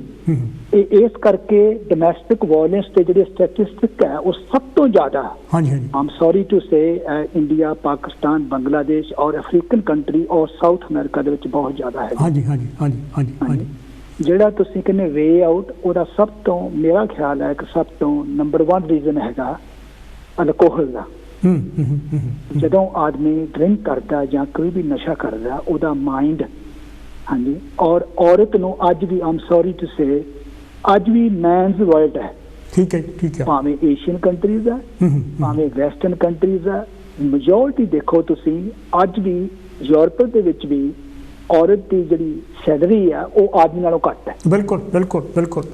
ਔਰ ਸਾਨੂੰ ਇਹ ਸਿਖਾਇਆ ਗਿਆ, ਸਾਡੇ ਪਿਤਾ ਜੀ ਨੇ ਮਾਤਾ ਜੀ ਨੇ ਸਿਖਾਇਆ ਸੀ ਕਿ ਔਰਤ ਮਾਂ ਵਾ, ਔਰਤ ਭੈਣ ਆ, ਔਰਤ ਵਾਈਫ ਹੈ। ਔਰ ਜਦ ਤੱਕ ਇਹ ਸਾਡੀ ਸੋਚ ਐਜੂਕੇਸ਼ਨਲ ਜਿਹੜੀ ਸੋਸ਼ਲ ਸੋਚ ਹੈ ਇਹ ਸਾਡੀ ਜਦ ਤੱਕ ਬਦਲਦੀ ਨਹੀਂ, ਅਸੀਂ ਅੰਡਰਸਟੈਂਡ ਨਹੀਂ ਕਰਦੇ। ਅਸੀਂ ਕੌਨਸੈਪਟ ਸਾਡਾ ਬਹੁਤ ਤਗੜਾ। ਧਾਰਮਿਕ ਸਥਾਵਾਂ ਮੇਰਾ ਖਿਆਲ ਇੰਡੀਆ ਵਿੱਚ ਜਿੰਨੇ ਮੰਦਿਰ, ਗੁਰਦੁਆਰੇ, ਮੌਸਕ ਹੈਗੇ ਆ ਸ਼ਾਇਦ ਦੁਨੀਆ 'ਚ ਨਾ ਹੋਣ ਇੰਨੇ। ਸਭ ਤੋਂ ਜ਼ਿਆਦਾ ਪਖੰਡ ਵੀ ਉੱਥੇ ਹੀ ਆ। ਔਰ ਸਭ ਤੋਂ ਜ਼ਿਆਦਾ ਜਿਹੜਾ ਪ੍ਰੈਕਟੀਕਲ ਜਦੋਂ ਆਉਂਦਾ ਨਾ ਜੀ, ਅਸੀਂ ਗੁਰਦੁਆਰੇ ਜਾਂਦੇ, ਬਹੁਤ ਅੱਛੀ ਗੱਲ ਬਾਣੀ ਪੜ੍ਹਦੇ ਸੁਣਦੇ ਆ, ਮੰਦਿਰ ਜਾਂਦੇ ਆ, ਮਸਜਿਦ ਜਾਂਦੇ, ਪਰ ਉਹਨੂੰ ਪ੍ਰੈਕਟੀਕਲੀ ਲਿਆਉਣ ਲਈ ਜਦੋਂ ਅਸੀਂ ਬਾਹਰ ਆ ਜਾਂਦੇ ਆ ਕੁਐਸਚਨ ਇਹ ਪੈਦਾ ਹੁੰਦਾ ਕਿ ਉਹਨੂੰ ਅਸੀਂ ਕੀ ਕਰਦੇ। ਓਕੇ ਜੀ ਸ਼ਰਮਾ ਸਾਹਿਬ, ਬਹੁਤ ਮਿਹਰਬਾਨੀ। Thank you Sharma ji. ਇਹ ਤਾਂ ਅਸੀਂ ਸ਼ਰਮਾ ਸਾਹਿਬ ਉੱਥੋਂ ਸਲੋ ਤੋਂ। ਤੁਸੀਂ ਵੀ ਟੈਲੀਫੋਨ ਕਾਲਸ ਕਰਕੇ ਜਿਹੜਾ ਹੈਗਾ ਆਪਣੇ ਵਿਚਾਰ ਦੱਸ ਸਕਦੇ ਆ। ਮਸਲਾ ਜਿਸ ਤਰ੍ਹਾਂ ਦੱਸਿਆ ਹੈਗਾ ਵੀ ਉਹ ਬਰਾਬਰਤਾ ਦੀ ਗੱਲ ਹੈਗੀ ਆ। ਸਾਡਾ ਨਜ਼ਰੀਆ ਔਰਤ ਦੇ ਵੱਲ ਕਿੱਦਾਂ ਹੈਗਾ, ਕਹਿੰਦੇ ਅਸੀਂ ਕੀ ਹਾਂ ਅਤੇ ਕਰਦੇ ਅਸੀਂ ਕੀ ਹਾਂ। ਆਪਣੇ ਨੂੰ ਧਾਰਮਿਕ ਵੀ ਬਹੁਤ ਕਹਿੰਦੇ ਆ ਪਰ ਜਿਹੜੀ ਜਦੋਂ ਪ੍ਰੈਕਟਿਸ ਦੇ ਵਿੱਚ ਗੱਲ ਆਉਂਦੀ ਆ ਅਤੇ ਉਦੋਂ ਸਾਡਾ ਜਿਹੜਾ ਨਜ਼ਰੀਆ ਹੈਗਾ ਬਿਲਕੁਲ ਹੀ ਵੱਖਰਾ ਹੁੰਦਾ ਹੈਗਾ। ਕੁੜੀ ਜੰਮਣ 'ਤੇ ਵੀ ਅਸੀਂ ਖੁਸ਼ ਨਹੀਂ ਹੁੰਦੇ ਹੈਗੇ। ਹੈਲੋ ਜੀ, ਕੌਣ ਤੇ ਜੀ, ਕਿੱਥੋਂ ਬੋਲਦੇ? ਵੈਲਕਮ ਹੈ ਜੀ। ਹੈਲੋ, ਸਤਿ ਸ਼੍ਰੀ ਅਕਾਲ ਮਲਹੋਤਰਾ ਸਾਹਿਬ। ਹਾਂਜੀ ਸਤਿ ਸ਼੍ਰੀ ਅਕਾਲ ਜੀ। ਸਤਿ ਸ਼੍ਰੀ ਅਕਾਲ ਜੀ। ਤੁਸੀਂ ਜਿਹੜਾ ਟੌਪਿਕ ਲਿਆ ਉਹ ਬਹੁਤ ਸੋਹਣਾ ਤੇ ਬਹੁਤ ਗੰਭੀਰ ਆ। ਹਾਂਜੀ। ਪਰ ਗੱਲ ਇਸ ਤਰ੍ਹਾਂ ਹੈਗੀ ਆ ਵੀ ਜੇ ਅਸੀਂ ਵਾਇਲੈਂਸ ਦੀ ਗੱਲ ਕਰਦੇ ਹੈਗੇ ਆ ਉਹ ਸਾਰੇ ਸਮਾਜਾਂ ਦੇ ਵਿੱਚ ਹੀ ਹੈਗੀ ਆ, ਚਾਹੇ ਉਹ ਸਾਡਾ ਪੰਜਾਬੀ ਸਮਾਜ ਆ ਜਾਂ ਹਿੰਦੂ ਸਮਾਜ ਆ, ਕਹਿ ਲਓ ਤੁਸੀਂ ਕਿਸੇ ਵੀ ਸਮਾਜ ਨੂੰ ਲੈ ਲਓ। ਈਵਨ ਅਸੀਂ ਹੁਣ ਗੋਰਿਆਂ ਦੀ ਕੰਟਰੀ ਵਿੱਚ ਰਹਿੰਦੇ ਹਾਂ, ਗੋਰਿਆਂ ਦੇ ਵਿੱਚ ਵੀ ਬਹੁਤ ਆ। ਇੱਥੇ 2 ਔਰਤਾਂ ਹਰ ਹਫ਼ਤੇ ਮਾਰਦੀਆਂ ਦੇ ਮੁਤਾਬਕ ਤਾਂ ਇਹ ਹੈਗਾ ਵੀ ਆਦਮੀ ਜਿਹੜਾ ਹੈਗਾ ਉਹ ਆਪਣੇ ਆਪ ਨੂੰ ਪਾਵਰਫੁਲ ਸਮਝਦਾ ਵੀ ਫਿਜ਼ੀਕਲੀ ਔਰਤ ਮੇਰੇ ਤੋਂ ਕਮਜ਼ੋਰ ਆ ਤੇ ਮੈਂ ਇਹਦੇ ਤੇ ਵਾਇਲੈਂਟ ਕਰ ਸਕਦਾ। ਓਕੇ, ਤੇ ਇਹਦਾ ਵੇ ਆਊਟ ਕੀ ਤੁਸੀਂ ਲੱਭਦੇ ਆ ਫਿਰ? ਬਸ ਇਹੀ ਆ, ਸਾਨੂੰ ਆਪਣੀ ਸੋਚ ਨੂੰ ਬਦਲਣਾ ਚਾਹੀਦਾ ਵੀ ਅਸੀਂ ਇੱਕ ਦੂਜੇ ਦੇ ਪੂਰਕ ਆ। ਔਰਤ ਦਾ ਨਾ ਮਰਦ ਤੋਂ ਬਗੈਰ ਗੁਜ਼ਾਰਾ, ਨਾ ਮਰਦ ਦਾ ਔਰਤ ਤੋਂ ਬਗੈਰ। ਅਸੀਂ ਆਪਣੇ ਸਮਾਜ ਨੂੰ ਕੰਪਲੀਟ ਕਰਨ ਦੇ ਲਈ ਇੱਕ ਦੂਸਰੇ ਦੇ ਨਾਲ ਰਹਿੰਦੇ ਆ, ਇਸ ਕਰਕੇ ਸਾਨੂੰ ਇੱਕ ਦੂਸਰੇ ਦੀ ਰਿਸਪੈਕਟ ਕਰਨੀ ਚਾਹੀਦੀ ਆ। ਥੈਂਕ ਯੂ ਜੀ, ਥੈਂਕ ਯੂ ਭੈਣ ਜੀ, ਬਹੁਤ ਮਿਹਰਬਾਨੀ। ਇਹ ਤਾਂ ਸੀ ਜੀ ਭੈਣ ਜੀ ਹੋਣੀ ਜਿਨ੍ਹਾਂ ਨੇ ਆਪਣੇ ਵਿਚਾਰ ਸਾਡੇ ਨਾਲ ਸਾਂਝੇ ਕੀਤੇ ਆ, ਅਤੇ ਤੁਸੀਂ ਵੀ ਜਿਹੜਾ ਟੈਲੀਫੋਨ ਕਾਲਸ ਕਰਕੇ ਸਾਨੂੰ ਜਿਹੜੇ ਆਪਣੇ ਵਿਚਾਰ ਦੱਸ ਸਕਦੇ ਆ, ਕਿਉਂਕਿ ਕਈ ਤਰ੍ਹਾਂ ਦੇ ਜਿਹੜੇ ਵਿਚਾਰ ਹੈਗੇ ਉਹ ਆ ਰਹੇ ਹੈਗੇ, ਪਰ ਇਸ ਚੀਜ਼ ਤੋਂ ਅਸੀਂ ਡਿਨਾਈ ਨਹੀਂ ਕਰ ਸਕਦੇ ਕਿ ਜਿਹੜਾ ਔਰਤ ਦਾ ਦਰਜਾ ਹੈਗਾ ਸਾਡੇ ਸਮਾਜ ਦੇ ਵਿੱਚ ਉਹ ਹਜੇ ਵੀ ਬਰਾਬਰ ਦਾ ਨਹੀਂ ਹੈ, ਅਤੇ ਹਜੇ ਵੀ ਯਾਨੀ ਕਿਹੜਾ ਹੈਗਾ। ਹੈਲੋ ਜੀ, ਕੌਣ ਤੇ ਜੀ, ਕਿੱਥੋਂ ਬੋਲਦੇ? ਵੈਲਕਮ ਹੈ ਜੀ। ਹੈਲੋ ਡਾਕਟਰ ਸਾਹਿਬ, ਨਮਸਕਾਰ, ਜੈ ਭੀਮ, ਜੈ ਭਾਰਤ। ਹਾਂਜੀ, ਜੈ ਭੀਮ। ਹਾਂਜੀ, ਕੀ ਕਹਿਣਾ ਚਾਹੋਗੇ ਮਾਨ ਸਾਹਿਬ? ਦੇਖੋ ਜੀ, ਜਿਹੜਾ ਤੁਸੀਂ ਮੁੱਦਾ ਲੈ ਕੇ ਆਏ ਬਹੁਤ ਮਤਲਬ ਅਹਿਮ ਹੈਗਾ ਆ, ਤੇ ਇਹਦੇ ਕਾਰਨ ਵੀ ਬਹੁਤ ਆ। ਕਾਰਨ ਇੱਕ ਤਾਂ ਦਾਜ ਦਹੇਜ ਦਾ, ਜਿਹੜੇ ਮੁੰਡੇ ਕੁੜੀਆਂ ਇੱਥੇ ਵੀ ਆਉਂਦੇ ਆ, ਇੰਡੀਆ ਦਾਜ ਦਹੇਜ ਦਾ ਜ਼ਿਆਦਾ ਚੱਲਦਾ, ਤੇ ਇੱਥੇ ਡਰੱਗ ਔਰ ਡਰਿੰਕ ਦਾ ਜ਼ਿਆਦਾ ਚੱਲਦਾ ਹੈਗਾ, ਔਰ ਧਾਰਮਿਕ ਵਿਚਾਰ ਜਿਹੜੇ ਘਰ ਵਿੱਚ ਨਾ ਮਿਲਣੇ ਉਹਦੇ ਕਰਕੇ ਵੀ ਹੁੰਦਾ ਹੈਗਾ। ਜੇ ਦਾਲ ਸਬਜ਼ੀ ਨਾ ਬਣਾਉਣੀ ਹੋਵੇ, ਲੂਣ ਜ਼ਿਆਦਾ ਪੈ ਗਿਆ, ਘੱਟ ਪੈ ਗਿਆ ਮਿਰਚਾਂ, ਉਹਦੇ ਕਰਕੇ ਵੀ ਹੁੰਦਾ ਆ। ਇਹ ਆਪਣਾ ਮਾਨ ਸਾਹਿਬ, ਇਹਦਾ ਫੇਰ ਹੱਲ ਕੀ ਹੈ? ਹੱਲ ਮੈਂ ਤੁਹਾਨੂੰ ਦੱਸ ਦਿੱਤਾ ਜੀ। ਹੱਲ ਆ ਇਹਦਾ, ਹਾਂ ਦੇ ਵਿੱਚ ਹਾਂ ਮਿਲਾ ਲੈਣੀ ਚੰਗੀ ਹੁੰਦੀ ਆ। ਇੱਕ ਮੈਂ ਇੱਕ ਛੋਟੀ ਜਿਹੀ ਤੁਹਾਨੂੰ ਗੱਲ ਦੱਸਦਾ। ਇੱਕ ਆਦਮੀ ਤੇ ਵਾਈਫ ਘਰ ਵਿੱਚ ਰਹਿੰਦੇ, ਉਹਦੀ ਮਿਸਰੀ ਤੇ ਦੋਨੇ ਘਰ 'ਚ ਸੀਗੇ, ਤੇ ਉਹਨਾਂ ਦੇ ਅੱਗੇ ਹਮੇਸ਼ਾ ਲੜਾਈ ਰਹਿੰਦੀ ਸੀ ਥੋੜੀ ਜੀ। ਤੇ ਜੇ ਹਸਬੈਂਡ ਉਹਦਾ ਕਹਿਣ ਲੱਗਾ, ਦੇਖ ਉਹ ਜੇ ਤੂੰ ਸੰਤਾਂ ਨੂੰ, ਉਹ ਸੰਤਾਂ ਦੇ ਜ਼ਿਆਦਾ ਜਾਂਦੀ ਸੀ, ਤੇ ਉਹ ਆਦਮੀ ਨਹੀਂ ਸੀ ਚਾਹੁੰਦਾ। ਉਹ ਕਹਿੰਦਾ ਅੱਛਾ ਏਦਾਂ ਕਰੋ, ਫਿਰ ਤੁਸੀਂ ਜੇ ਸੰਤਾਂ ਨੂੰ ਸੱਦਿਆ ਨਾ, ਨੇਂਦਾ ਦਿੱਤਾ, ਤਾਂ ਮੇਰੇ ਤੋਂ ਬੁਰਾ ਕੋਈ ਨਹੀਂ ਹੋਊਗਾ। ਅੱਛਾ, ਉਹ ਜੀ ਜਾ ਕੇ ਗਈ ਤੇ ਸੰਤਾਂ ਨੂੰ ਨੇਂਦਾ ਦੇ ਆਈ। ਅੱਛਾ, ਉਹ ਆ ਕੇ ਦੱਸਿਆ ਘਰ ਵੀ ਮੈਂ ਸੰਤਾਂ ਨੂੰ ਨੇਂਦਾ ਦੇ ਆਈ ਜੀ। ਅੱਛਾ, ਤੇ ਉਹ ਜਦ ਘਰ ਕਹਿੰਦਾ ਜੇ ਸੰਤਾਂ ਨੂੰ ਨੇਂਦਾ ਦੇ ਆਈ, ਜੇ ਘਰ ਕੜਾਹ ਬਣਾਇਆ ਨਾ, ਤਾਂ ਫਿਰ ਮੇਰੇ ਤੋਂ ਬੁਰਾ ਕੋਈ ਨਹੀਂ ਹੋਊਗਾ। ਉਹ ਦੂਜੇ ਵੇਲੇ ਜਾ ਕੇ ਨਾ ਘੇ ਖੰਡ ਵਗੈਰਾ ਸਾਰਾ ਲਿਆ ਕੇ ਕੜਾਹ ਬਣਾਤਾ। ਹਾਂਜੀ, ਤੇ ਜੇ ਉਹ ਕਹਿੰਦਾ ਮੈਂ ਤਾਂ ਸਮਾਨ ਲਿਆਂਦਾ, ਉਹ ਕਹਿੰਦਾ ਜੇ ਕੜਾਹ ਬਣਾ ਲਿਆ ਤਾਂ ਹੁਣ ਸੰਤਾਂ ਨੂੰ ਕੱਪੜਾ ਕੋਈ ਨਹੀਂ ਦੇਣਾ। ਤੇ ਉਹ ਕਹਿੰਦੀ ਅੱਛਾ, ਉਹ ਕੀ ਗਈ ਜਾ ਕੇ ਕਿਤੇ ਨਾ ਲੱਠੇ ਦੇ ਕਿਤੇ ਨਾ ਕੁੜਤਾ ਪਜਾਮਾ ਲੈ ਕੇ ਆਏ। ਹਾਂਜੀ, ਤੇ ਉਹ ਜਿਹੜਾ ਘਰ ਵਾਲਾ ਸੀ ਵਿਚਾਰਾ, ਉਹ ਤਾਂ ਨਹੀਂ ਸੀ ਚਾਹੁੰਦਾ, ਹੁਣ ਉਹਨੂੰ ਹਾਂ ਦੇ ਹਾਂ ਨਾਲ ਮਿਲਾਉਣੀ ਪੈਂਦੀ ਸੀ, ਇਹ ਤਾਂ ਘਰ 'ਚ ਲੜਾਈ ਹੁੰਦੀ ਸੀ। ਤੇ ਇਹਦਾ ਹੱਲ ਇਹ ਹੈ ਜੀ, ਹਾਂ ਦੇ ਹਾਂ ਮਿਲਾ ਕੇ ਬਸ ਤੁਸੀਂ ਘਰ ਵਿੱਚ ਸ਼ਾਂਤੀ ਨਾਲ ਰਹੋ। ਓਕੇ ਮਾਨ ਸਾਹਿਬ, ਬਹੁਤ ਮਿਹਰਬਾਨੀ। ਇਹ ਤਾਂ ਸੀ ਜੀ ਪ੍ਰੇਮ ਮਾਨ ਹੋਣੀ ਲੰਡਨ ਤੋਂ, ਅਤੇ ਤੁਸੀਂ ਵੀ ਜਿਹੜਾ ਹੈਗਾ ਟੈਲੀਫੋਨ ਕਾਲ ਸਾਨੂੰ ਕਰ ਸਕਦੇ। ਅਜੇ ਵੀ ਸਾਡੇ ਤੋਂ 14 ਮਿੰਟ ਹੈਗੇ ਆ। ਹਾਂ ਨਾ ਹਾਂ ਮਿਲਾਉਣੀ, ਇਹ ਵੀ ਗੱਲ ਠੀਕ ਹੈਗੀ, ਪਰ ਆਪਣੇ ਰਾਈਟ ਦੀ ਵੀ ਜਿਹੜੀ ਗੱਲ ਹੈਗੀ ਹੈ, ਜਦੋਂ ਤੁਹਾਨੂੰ ਲੱਗਦਾ ਲੈ ਮੇਰੇ ਨਾਲ ਧੱਕਾ ਹੋ ਰਿਹਾ ਹੈਗਾ, ਉਸ ਟਾਈਮ 'ਤੇ ਤੁਹਾਨੂੰ ਖੜ੍ਹੇ ਵੀ ਹੋਣਾ ਪੈਂਦਾ ਹੈਗਾ, ਵੀ ਇਹ ਮੈਂ ਜਿਹੜਾ ਧੱਕਾ ਹੈਗਾ ਬਰਦਾਸ਼ਤ ਨਹੀਂ ਕਰ ਸਕਦੀ। ਮੈਂ ਕੁਛ ਜਿਹੜੇ ਨੁਕਤੇ ਸੀਗੇ ਇਹਦੇ ਵਿੱਚ ਆਪਣੇ ਲੇਖ ਵਿੱਚ ਉਠਾਏ ਸੀ, ਅਤੇ ਕੁਛ ਆਪਣੇ ਜਿਹੜੇ ਕਾਲਰਸ ਹੈਗੇ। ਹੈਲੋ ਜੀ, ਕੌਣ ਤੇ ਜੀ, ਕਿੱਥੋਂ ਬੋਲਦੇ? ਵੈਲਕਮ ਹੈ ਜੀ। ਹੈਲੋ, ਸਤਿ ਸ਼੍ਰੀ ਅਕਾਲ ਭਾਜੀ, ਮੈਂ ਸ਼ਰਨਜੀਤ ਬੋਲਦੀ ਹਾਂ। ਹਾਂਜੀ ਸ਼ਰਨਜੀਤ ਜੀ, ਕੀ ਕਹਿਣਾ ਚਾਹੋਗੇ ਭੈਣ ਜੀ? ਜਿਹੜਾ ਨਾ ਟੌਪਿਕ ਤੁਸੀਂ ਵਾਇਲੈਂਸ ਦਾ ਲਿਆਂਦਾ ਆ, domestic violence the, I think it's very very important topic. ਅੱਛਾ ਜੀ। ਤੇ ਅਸੀਂ ਕਈ ਹੁਣ ਆਪਣੇ ਪਹਿਲਾਂ ਕੋਈ ਭੈਣ ਭਰਾ ਬੋਲ ਕੇ ਹਟੇ ਆ ਕਿ ਇੰਡੀਆ 'ਚ ਜ਼ਿਆਦਾ ਵਾਇਲੈਂਸ ਆ, ਇੱਥੇ ਘੱਟ ਆ।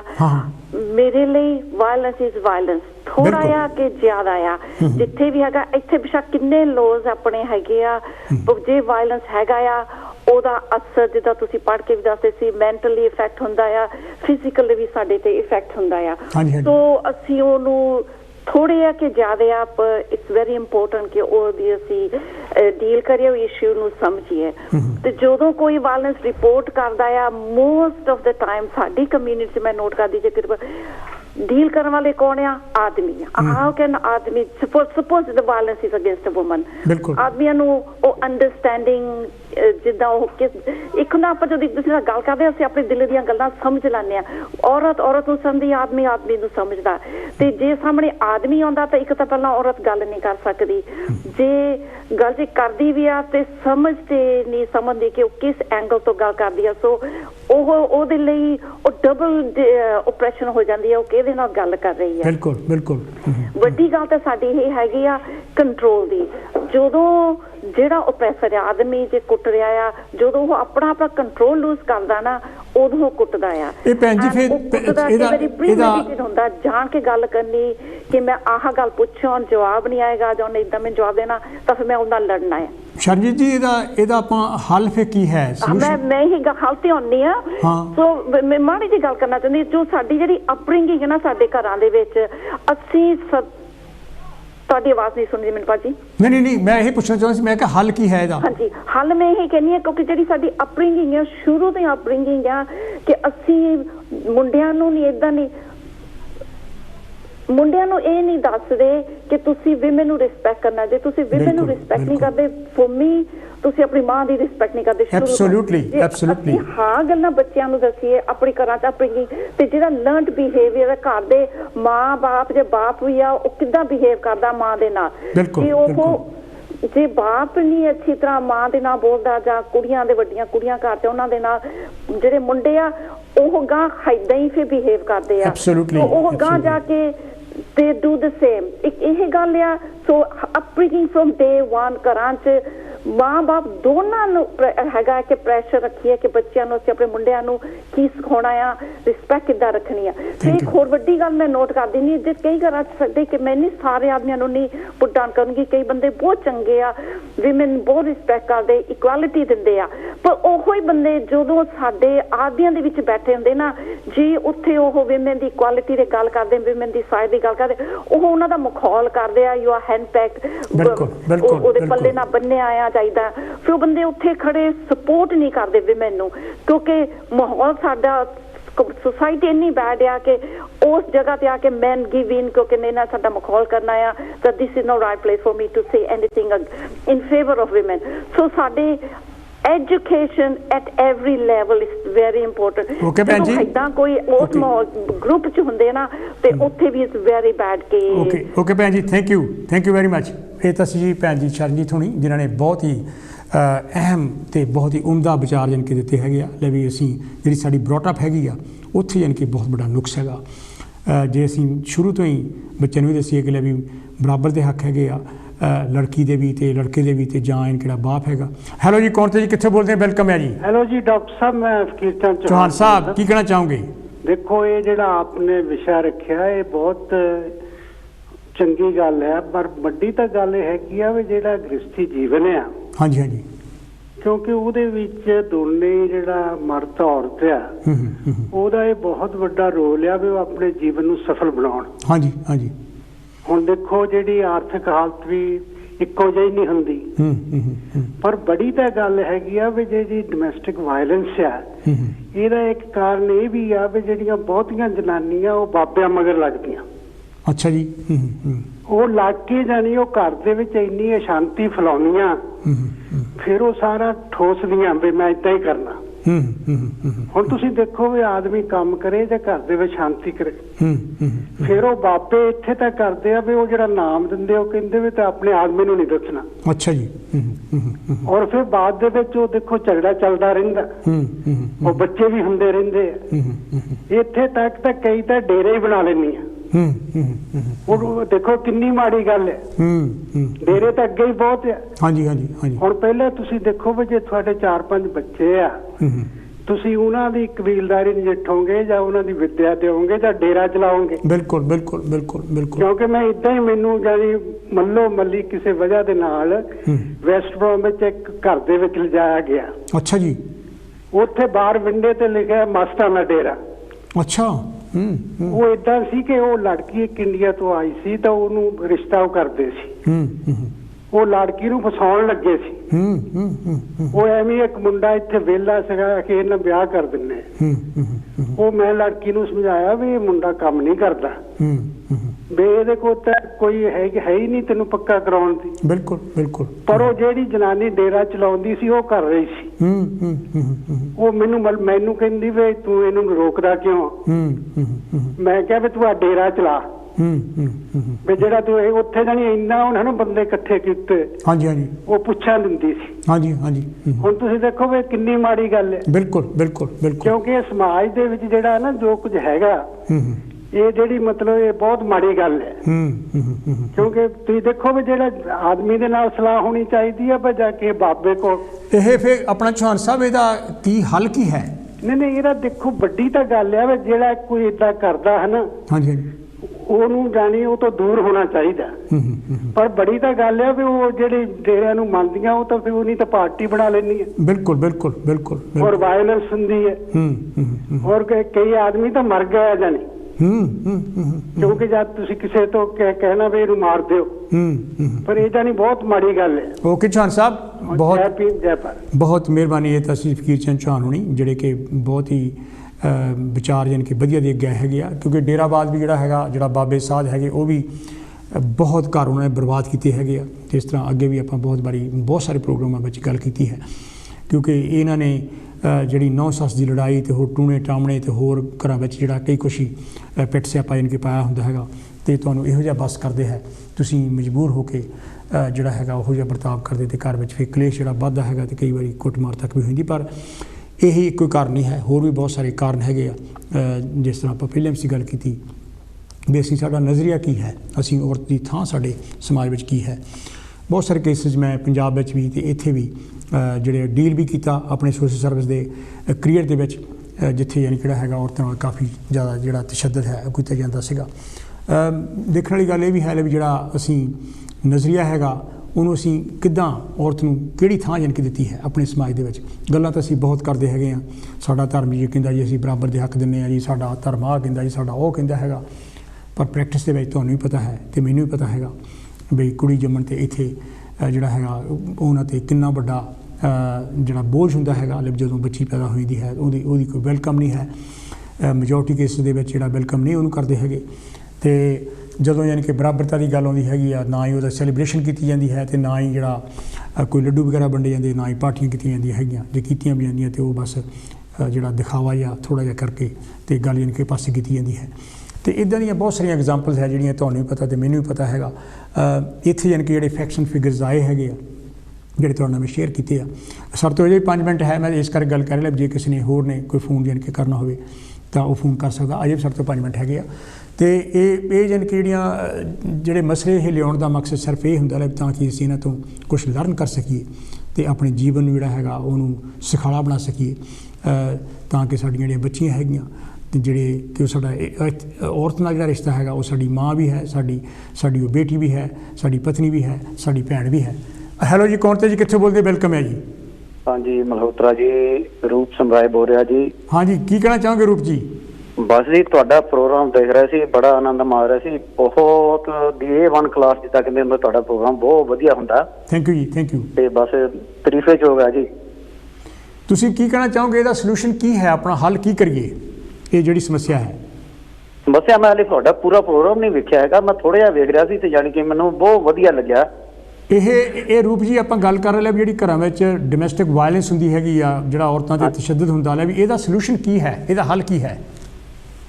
ਇਹ ਤਾਂ ਦੇਖੋ ਜੀ, ਇਸ ਤਰ੍ਹਾਂ ਕਹਿੰਦੇ ਹੁੰਦੇ ਜੇ ਮੀਆਂ ਬੀਬੀ ਰਾਜੀ ਤਾਂ ਕੀ ਕਰੇਗਾ ਕਾਜੀ। ਹਾਂਜੀ, ਪਰ ਇਹਦਾ ਜਿਹੜਾ ਸੋਲੂਸ਼ਨ ਇਹ ਹੋ ਸਕਦਾ ਵੀ ਦੋਹਾਂ ਧਿਰਾਂ ਨੂੰ ਪਹਿਲੇ ਜਿਹੜੇ ਘਰਾਂ ਦੇ ਵਿੱਚ ਵਾਇਲੈਂਸ ਹੈ ਆਪਣੇ ਮਨ ਨੂੰ ਸਮਝਾਉਣਾ ਚਾਹੀਦਾ ਔਰ ਆਪਣੇ ਮਨ ਦੇ ਨਾਲ ਜਿਹੜਾ ਇੱਕ ਜਿੱਦਾਂ ਕਹਿੰਦੇ ਹੁੰਦੇ ਵੀ ਸਲਾਹ ਕਰਨੀ ਚਾਹੀਦੀ ਵੀ ਸਾਨੂੰ ਅਸੀਂ ਕੀ ਕਰ ਕੀ ਰਹੇ ਕੀ ਨਹੀਂ ਕਰ ਰਹੇ। ਓਕੇ ਰੂਪ ਜੀ, ਮਨ ਨੂੰ ਮਨਾਉਣਾ ਚਾਹੀਦਾ ਜੀ। ਓਕੇ ਜੀ ਰੂਪ ਜੀ, ਬਹੁਤ ਮਿਹਰਬਾਨੀ ਸਰ ਤੋਂ। ਥੈਂਕ ਯੂ ਜੀ, ਥੈਂਕ ਯੂ ਸਰ ਤੋਂ। 4 ਮਿੰਟ ਹੈਗੇ ਆ ਅਜੇ ਵੀ ਅਤੇ ਤੁਸੀਂ ਟੈਲੀਫੋਨ ਕਾਲ ਜਿਹੜਾ ਹੈਗਾ 4 ਮਿੰਟ ਮੇਰੇ ਤੋਂ ਹੈ ਅਤੇ ਜਿਹੜੀਆਂ ਵੇਟਿੰਗ ਹੈਗੀਆਂ ਕਾਲਸ ਉਹ ਵੀ ਯਾਨੀ ਕਿ ਮੈਂ ਲੈ ਰਿਹਾ ਹੈਗਾ। ਅਤੇ ਹੈਲੋ ਜੀ, ਕੌਣ ਤੇ ਜੀ, ਕਿੱਥੋਂ ਬੋਲਦੇ ਆ ਜੀ? हेलो जी, कौन थे जी, कितने बोल रहे हैं? मैं अर्चना बोल रही हूँ। हाँ जी अर्चना जी, की कहना चाहोगे? मालूम है कि बस काम पड़ा, पर मैं थोड़े में ही बताना चाहूँगी। आपका ये बहुत ही अच्छा है, बहुत ही अच्छा, पर मेरे को कुछ टाइम नहीं मिला मुझे। हाँ जी, मैं कहूँगी जो लोग कह रहे हैं कि ये इंडिया में या बांग्लादेश एशियन कंट्री होता है, नहीं, इस कंट्री में भी होता है। अगर आप सबसे पहले देखिए डायना, जो इधर की जो प्रिंस चार्ल्स की वाइफ डायना के साथ क्या हुआ, ये आप सब जानते। बिल्कुल। इस टॉपिक में इतना ना जाकर मैं ये कहूँगी कि ये जो सब कुछ लोगों ने बोला, लेकिन इसके साथ ये कहना कि औरतें बाबा के पास जाती हैं तभी घरों में लड़ाई से नहीं, बाबा के पास क्यों जाती है, रीजन क्वेश्चन मार्क डालिए, आती क्यों है? वो आदमी तंग करते हैं, वो अपने घर को सुखी बनाने के लिए जाती हैं कि शायद मेरा ये यहाँ से कुछ हो जाए और मेरा घर हो सके, तो इसलिए जाती हैं। और ये इसका जो कारण है, इसका जो सोल्यूशन ये है कि जब औरत इंडिया से या हमारे देशों से आती हैं उनको एयरपोर्ट पे ये एक बुकलेट देनी चाहिए जिसमें ये कहा जाए, उसे बताया जाए कि अगर उनके साथ बेइंसाफ हो रहा है या कोई ने मारता तो उनके बचाव के क्या क्या कारण है। जब तक ये बुकलेट प्रोवाइड नहीं करेंगे कंट्री के अंदर आने से पहले तो औरत इसी तरह पिसती रहेगी। कई जो ये हमारे रिश्तेदार होते हैं, जो नंदे, भाभी, चाचियां, ताइयां, ये आदमी कुछ कहते क्या लगता है कि आदमी देखता है की बातों में आ रहा है, उसको अपना घर संभालना है। और एक जानते हो और उन्होंने उसकी बात को शिकायत से अपनी वाइफ को मारा, टूटा और जो भी किया वो बेचारी हमारे अपने बच्चों को लेकर अपनी माँ के पास चली गई। उसके बाद उस आदमी को उन्होंने पूछा भी नहीं और वो पागल हो गया और वो डेथ हो गई बाद में। ऐसे कारण है। ये बाबा की बात करेंगे, एक ये अमेरिका का सच्चा केस है। वहाँ की एक औरत थी तो उसके जब उसके बाबा ने शादी कर, जो बाबा था वो इंडिया से आया, उसने कहा तुमने ये शादी क्यों कर दी? तो बोलते हैं कि हमने इसलिए किया हमें लड़का अच्छा मिला। नहीं, ये लड़का तो मर जाएगा, ये अच्छा नहीं है इस लड़की के लिए। उनको डरा धमका के उन्होंने उसका रिश्ता बना हुआ था वो तोड़वा दिया। और उसके बाबा ने एक लड़के से शादी ने कहा उससे शादी करो, उससे कर दी। तो लड़की ने बोला तुम जॉब पे क्यों नहीं जाते? कहता मैंने इस बाबा को 10 लाख रुपया दिया है इंडिया अमेरिका आने के लिए, मैं नौकरी करने के लिए नहीं आया।